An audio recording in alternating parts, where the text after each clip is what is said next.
हम आते हैं अपने सेकंड सब्जेक्ट में, कोरल ड्रॉ विथ मल्टीमीडिया। तो कोरल ड्रॉ का इंट्रोडक्शन क्या है? कोरल ड्रॉ ग्राफिक डिज़ाइन के लिए यूज़ किए जाने वाला एक इम्पॉर्टेंट सॉफ्टवेयर है, जिसके द्वारा आप कोई भी डिज़ाइन या फ़ोटोज़ को बना सकते हैं, क्रिएट कर सकते हैं। फ़ोटोज़ में क्या कर सकते हैं? एडिटिंग वगैरह कर सकते हैं, उसमें हाईलाइट्स कर सकते हैं। बैनर वगैरह देखते हैं आप लोग, बैनर वगैरह बनते हैं तो किससे बनते हैं? कोरल ड्रॉ से। ठीक है। इसी तरह फ़ोटोशॉप भी क्या है? फ़ोटो एडिटिंग सॉफ्टवेयर है, जिसके माध्यम से फ़ोटोज़ को एडिट किया जा सकता है।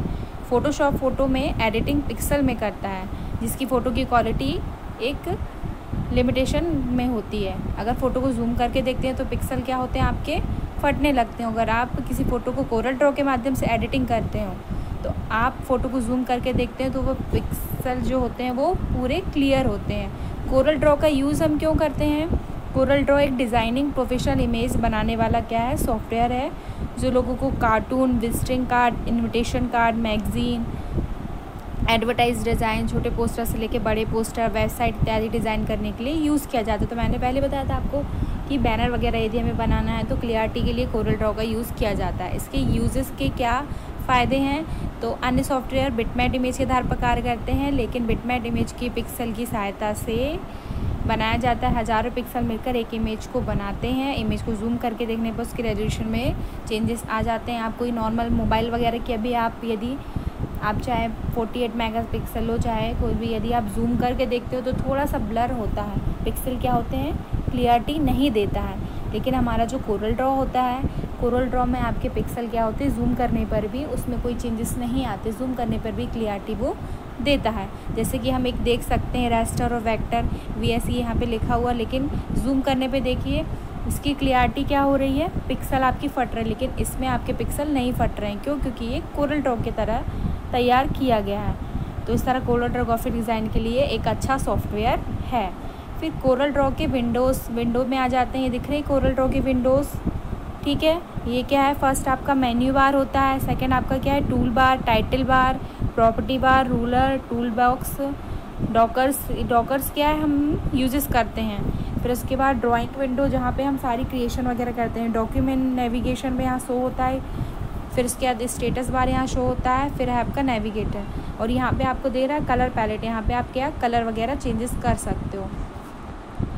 कोरल ड्रॉ का ये वर्जन है। इस वर्जन में वेब कलर सारी चीज़ें क्या हैं? फॉर्मेट हो रही हैं।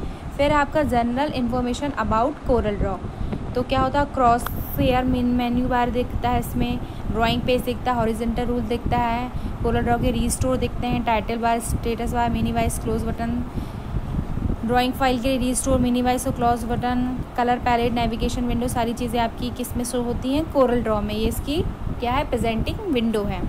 तो general information about Corel Draw desktop के रूप में यूज़ किया जाने वाला सॉफ्टवेयर है, जो बहुत यूज़फुल एवं इम्पॉर्टेंट है। कोरल ड्रॉ ड्राइंग प्रोग्राम है, जिसके द्वारा सिंपल लाइन ड्राइंग से लेकर पेशेवर आर्ट ड्रॉ कर सकते हैं। कोरल ड्रॉ में बहुत से टूल्स और इफेक्ट्स होते हैं, जिनकी हेल्प से हम हाई क्वालिटी के ग्राफिक्स क्या कर सकते हैं? तैयार कर सकते हैं। तो उसमें जो होते हैं टूल्स होते हैं, टूल्स के द्वारा ही हम सारी एडिटिंग वगैरह कर सकते हैं। ये कंप्यूटर आधारित ग्राफिक्स प्रोग्राम में इमेज दो प्रकार के होते हैं, बिटमैप और वेक्टर पर डिपेंड है। Bitmap image points means pixel पर रखता डिपेंड होते हैं, और ईच पिक्सल इंडिपेंडेंट उन्हें आप मनचाहे कलर में शो करा सकते हैं। दूसरी ओर वेक्टर डिपेंड इमेज होता है, शेप है, जिसमें इमेज को पॉइंटर के द्वारा आप अलग अलग लाइंस देके जूम वगैरह करा सकते हैं। इसको स्टार्ट करने के लिए क्या प्रोसेस है? Start all programme Corel Draw 12 पर क्लिक करें। इसके अलग अलग वर्जन होते हैं, 7 ले लो, 4 ले लो, जिसमें आपको यूज़ करना। कोरल ड्रॉ को होम पेज स्क्रीन पर लाने के लिए शिफ्ट के साथ F4 की का यूज़ करते हैं, और वैसे ही इसको ओपन करते फाइल में जाएंगे, न्यू पेज में, फिर उसके बाद ये ओपन होता है। तो टाइटल बार हो, तो टाइटल बार में क्या होता है? कोरल ड्रॉ विंडो स्क्रीन में सबसे ऊपर होता है, जिसमें उसका डॉक्यूमेंट्स का नाम दिया होता है। मेन्यू बार में टाइटल के नीचे होता है। इसमें कोरल के अनेक मेन्यू होते हैं, जैसे file, edit, view, layout, object, effect, bitmap, text, table, tools, window, help, इन सब में जाके हम क्या कर सकते हैं?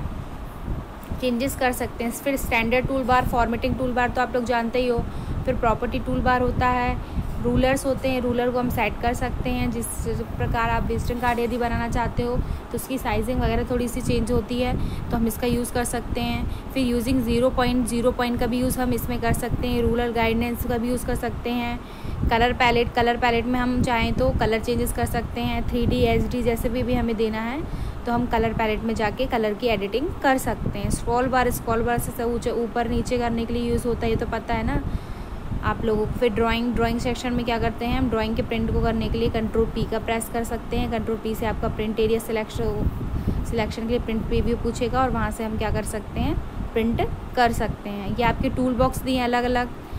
तो क्या है, पिक टूल है आपका, जो एरो दिख रहा है तो ये क्या पिक टूल है। शेप टूल के लिए, शेप यदि हमें कुछ बनाना है तो शेप के लिए हम शेप टूल का यूज़ करेंगे। फिर होता है आपका जूम टूल में आप जूम करके देख सकते हो। फिर उसके बाद कर्व टूल में आपको जितना कर्व वगैरह करना है तो कर्व कर सकते हो। स्मार्ट ड्राइंग टूल है। रेक्टेंगल टूल में आपको जैसा भी रेक्टेंगल करना है, यदि विजिटिंग कार्ड वगैरह बनाना हो या मान लो हमें कुछ भी इन्विटेशन कार्ड बनाने के लिए एक छोटा सा कार्ड बनाना है तो रेक्टेंगल टूल का यूज़ कर सकते हो। फिर एलिप्स टूल है जिससे हम चेंजेस कर सकते हैं। ऑब्जेक्ट टूल दिख रहा है, कर्व वगैरह करना होता है ना हमें डिज़ाइन वगैरह देने के लिए, तो हम इसका यूज़ कर सकते हैं। शेप टूल है।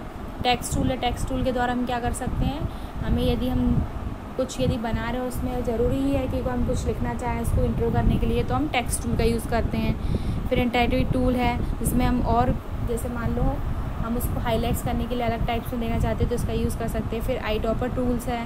फिर आपका आउटलाइन टूल है। आउटलाइन वगैरह हमें कितनी देनी, ज़्यादा कम जितनी देनी है तो यहाँ से हम आउटलाइन टूल रख सकते हैं। फिर आपका फिल टूल है। फिल टूल से आप कलर वगैरह कर सकते हो, ठीक है। पिक टूल का यूज़ किस लिए होता है, सभी प्रकार के टेक्स्ट वगैरह के लिए। शेप टूल, नाइफ टूल, ये सब तो बता दिए मैंने। टूल्स वगैरह आप लोग ज़रूर कर लेना, बहुत सारे टूल्स होते हैं। फिर है कोरल ड्रॉ में फ्लेयर के बारे में सही। कोरल ड्रॉ में फ्लाई आउट टूल बॉक्स में ऐसे बटन्स होते हैं जिसके नीचे दाएं कोने पर एक तीर का चिन्ह होता है, ठीक है, जिसमें हम अलग अलग क्या होते हैं, फ्लाई आउट्स टूल्स होते हैं जिसमें हम शेप एडिटिंग वगैरह कर सकते हैं, जिसके लिए करते हैं। जैसे कि देखो फ्लाई आउट टूल एरो दिख रहा है आपको, यहाँ पे शो हो रहा है। यहाँ पे आप देख रहे होंगे शेप वगैरह, shape, smear, twirl, attract, repel, measure, जो भी हमें यहाँ पे चेंजेस करने हैं तो वो टूल बॉक्स का हम मिलेंगे फ्लाई आउट एरोस में, जिसमें हम चेंजेस कर सकते हैं, ठीक है। ये तो हो गया फ्लाई आउट टूल के बारे में। फिर आपका है कोरल ड्रॉ के मेन्यू बार में क्या क्या होता है आपका बताया था मैंने। फाइल है ना, edit, view, layout, arrange, effect, bitmap, text, label, tools, window tool. ये आपकी क्या है, कोरल ड्रॉ की विंडो है जिसमें हम क्या कर सकते हैं, सारी चेंजेस कर सकते हैं। तो आज हमने क्या सीखा है, कोरल ड्रॉ का इंट्रो, कोरल ड्रॉ के यूजेस क्या हैं, कोरल ड्रॉ को किस लिए यूज़ किया जाता है, इसका हमने आज कोरल ड्रॉ का इंट्रो सीखा है। ओके।